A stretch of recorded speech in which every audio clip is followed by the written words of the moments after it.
Hi everyone, my name is Liz Marie and I am a freshman in NYIT and I'm currently studying psychology. Today I will be discussing three things with you all, including an image reaction, my feelings towards Socrates, and a comparison between Socrates and a modern day philosopher.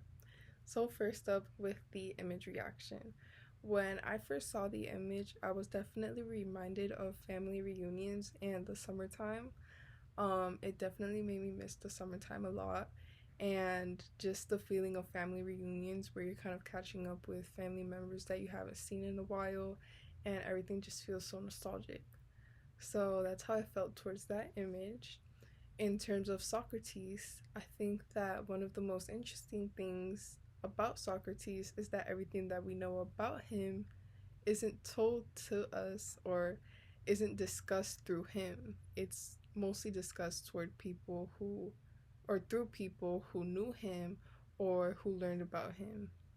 So, with that in mind, I think that, um, in a way, having his story be told through people other than himself made his story have less biases, because it's like if I were to tell you all my life and tell you all my life story, I would probably leave out a lot of the bad things just so that, you guys don't look at me a certain way. Um so, having that little comparison between me and Socrates, I think that him having had his story told through other people, they're obviously not going to leave out the bad parts, because why do they care how people thought about Socrates, I mean, then again, there were also people who really idolized Socrates, so they probably, in their accounts left out some of the bad things.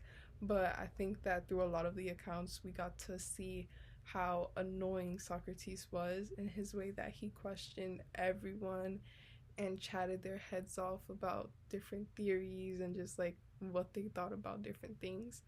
So with that in mind, I would definitely be very annoyed with Socrates. I don't think I'd be able to sit down in the same room as him just with the perspectives that we have about him. Um, I can barely make it through a 5 minute conversation with people. So, yeah. um, really just like having to be questioned constantly about questions that I just answered, like I would definitely just lose my mind. In terms of things that Socrates has done himself, I think one of the most admirable things he's done is die for his beliefs. To be at the brink of death and still stand by the things that you believe in is something that I know that I myself wouldn't be able to do. I think death is something so scary, but Socrates' way of thinking was like there was no need to fear the unknown. So I think that in itself just very much contradicts me. I'm very fearful of the unknown. So to have that way of thinking, especially at a time where almost everything was unknown, is like very admirable. In terms of comparing Socrates to a modern day philosopher, I believe that he's very comparable to a Slovenian um, philosopher called Slavoj Zizek. Please forgive my pronunciation on that name. They're very comparable because both of their approaches to um, their beliefs is very provocative. They kind of pushed other people to kind of get their perspectives on things, and instead of supplying comfort and reassurance to people about different things in terms of the government, they kind of push people out of their comfort by, I guess, in a way, explaining things in truth, even if those things were supported by, you know, information that we already have, or if they weren't and they were just things that that person assumed. Socrates. Um, Another thing about Zizek is that he, um, very much like Socrates, he contradicts and reveals all of the contradictions or most of the contradictions within the government. So Zizek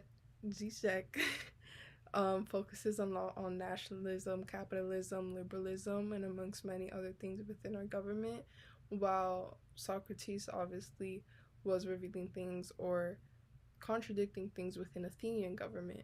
So they both contradicted their governments, and that was one of the main things that I found comparable between them. And another thing that is comparable between them is their approach to certain things. So Zizek is known for applying humor to things, while Socrates, he was known to kind of present himself as a fool.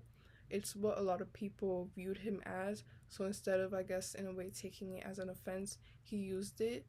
I think that when you approach someone in like a humor, like with humor, and like almost making yourself out to essentially be a fool, it makes people more comfortable to kind of say their thoughts. It's like if I were to be um approaching someone and I wanted to know what they thought about our government, because that's essentially what we're mostly talking about.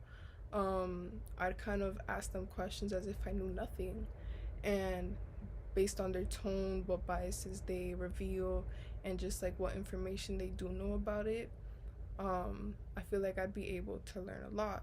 So, in presenting myself as the fool, as Socrates would have, you get a lot of information out of people.